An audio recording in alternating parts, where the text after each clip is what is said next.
The Las Vegas Raiders have had a crazy, crazy offseason, man. Kicking things off with trading Max Crosby for two first round picks just for that deal to be voided, man, due to a failed physical. I don't know if I necessarily believe that narrative, but the truth won't come out until Max or the Ravens come out and say something.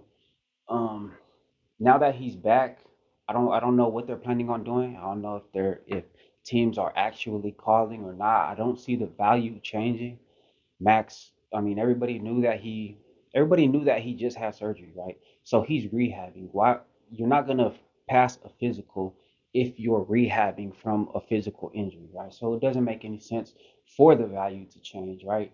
Um, I don't know how Max feels, but I don't really to me it really doesn't matter, right? If he stays or if he goes, everybody knows that bro, Max is one of the best edge defenders in the league. You know what I mean? If he stays, great. Our defense is way, way better with him. You know what I mean? But if he goes, all I hope is that you get the value that he's worth, right? Um, so I guess we'll see, man. In the coming days, I seen somebody post that his 2027 salary will become guaranteed in a couple days or something. So I guess they have a couple days to figure it out. So we'll see. Um, Other than that, free agent signings has been huge, man. Tyler Linderbaum, the best offensive lineman available, period, right? They were able to lock him down for 3 years, man.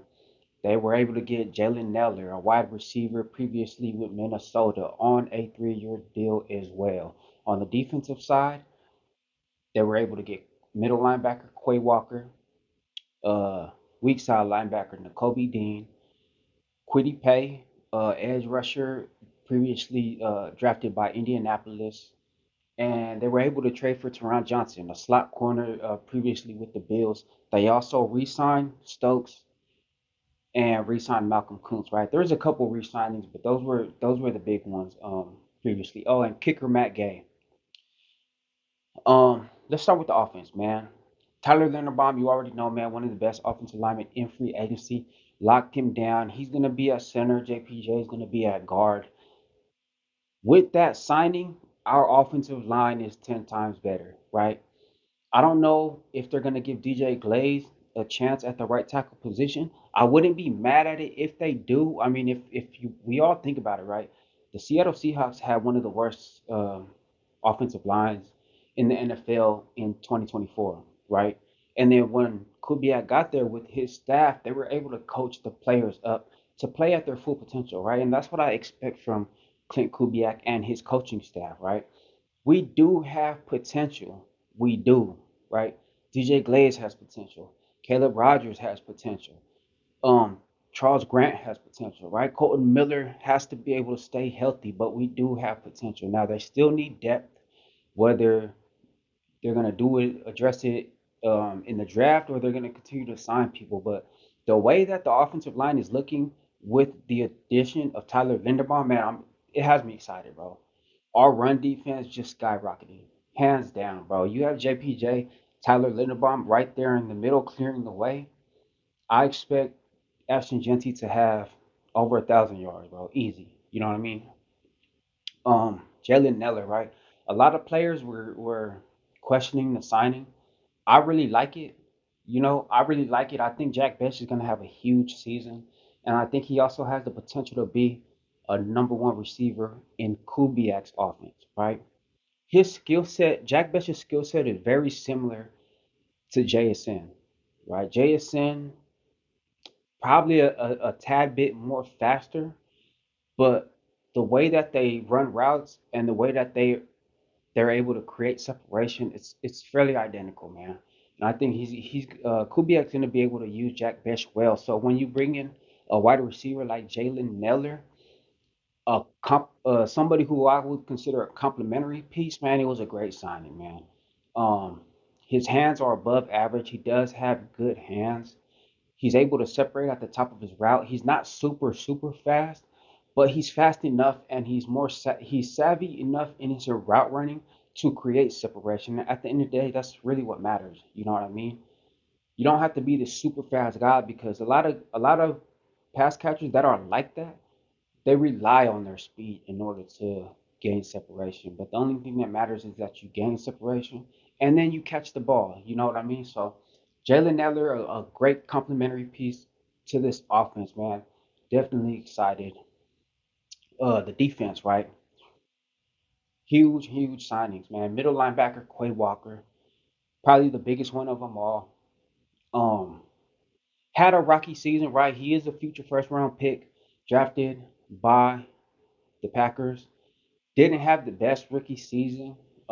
I do think that he does have upside. You know, if Rob Leonard could use him correctly, right, move him around, play off the ball, play on the ball, line him up over the center, line him up on the outside, I think that his potential could be unlocked, right? Especially within this 3-4 defense that requires a lot of the linebacker position.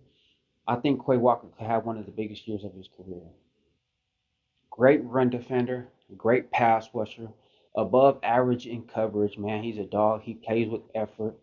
Um, I like this signing. I really like this signing, man. We've been plagued, minus the Spillane. We've been plagued with horrible middle linebacker play for a while now, man. And getting Quay Walker is a relief, bro. That was one of my biggest concerns going into free agency, and to be able to sign Walker day one, that was huge, man. Not only did we get Quay Walker, the Raiders were able to sign N'Kobe Dean to a 3-year deal as well, man. And N'Kobe Dean isn't somebody that I expected.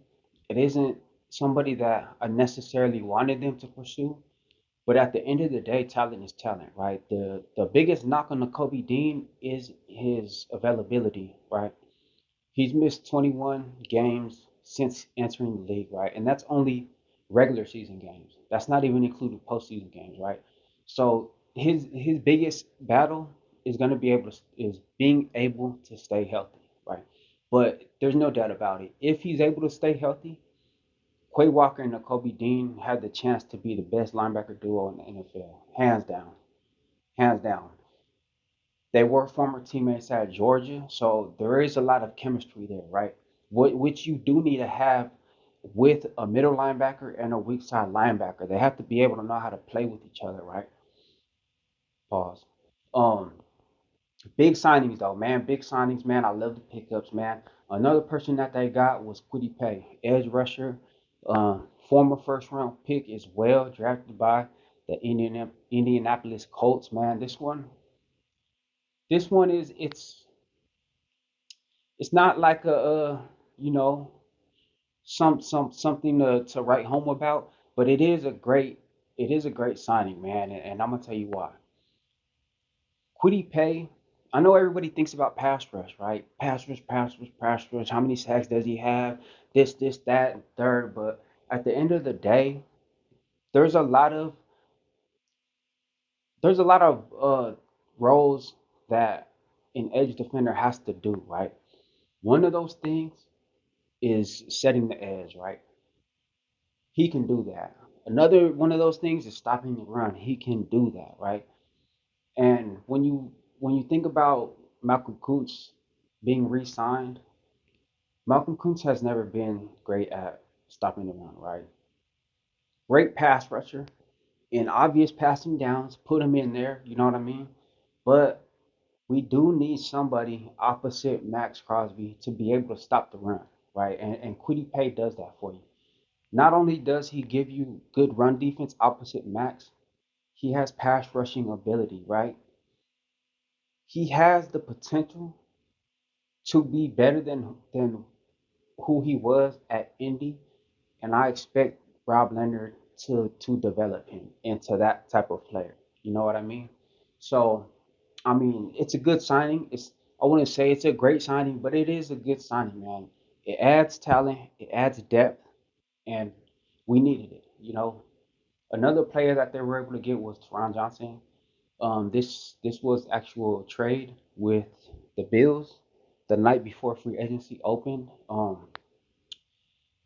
Teron Johnson was one of the best corners in the league. Dealt with a lot of injuries. Injuries are something like I'm not gonna hold it against somebody for being injured years ago. You know what I mean? as long as you can stay healthy now is the only thing that matters, and I do expect for him to stay healthy. Um, I do expect for him to help the Raiders win immediately. He's somebody that you can move around. Great at stopping the run, right? Great in coverage, just all around great player, right? But he has to be able to stay healthy, right? He can play nickel. Well, he is a nickel back. He is a slot corner, but he can also move back and play strong safety, right? Like a traditional strong safety or box safety, right? It's typically the same roles, right? Slot, strong safety, it's pretty much the same thing, right? Um, Different defenses, right? If you get out of a 3-4, switch into a 3-3, he could play nickel. Jeremy Chin play strong safety, or you know what I mean? Like he's one of those players that you can move around just like everybody else, and that's what has me so excited about the players that we got now, man. They could fill multiple roles depending on uh the package that we have in there, right? Depending on if it's a 3-3, depending on if it's a 3-4, right? So really excited, man. I'm happy that Stokes was re-signed. Happy that Kuntz was re-signed. I don't know. Fuck.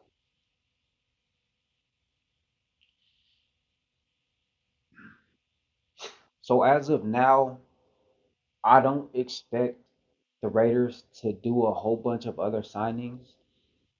I seen somebody post that the Raiders have about 60 players signed right now. That is including the free agents that were just signed.